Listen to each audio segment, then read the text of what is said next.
আপনার খাবার পুলিশ খাচ্ছে এরকম নাকি? জি, আমার অফিসের যে স্যারের নাতির আজকে আকিকা অনুষ্ঠান, নাতির হয়েছে। আকিকা অনুষ্ঠানের খাবার নিয়ে আমি পুরান ডাকাতি পুরান ডাকাতি থেকে এসেছি। আসার পরে এখানে কোথাও আমাকে আটকানো হয় নাই। খাবার ছিল 181 প্যাকেট খাবার। এখন আমার মোবাইল তারা নিয়ে গেছেন। খাবারগুলো সব পুলিশ নিয়ে গেছেন। খাবারের মেনুতে কি ছিল?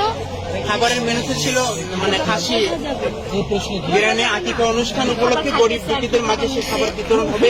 তার এবং ওই বিল্ডিং এ যারা আছেন, ওই বিল্ডিং এর সমস্ত লোকদেরকে মেসের সমস্ত ভাড়াটিয়াদেরকে আমরা দাওয়াত দিয়েছি।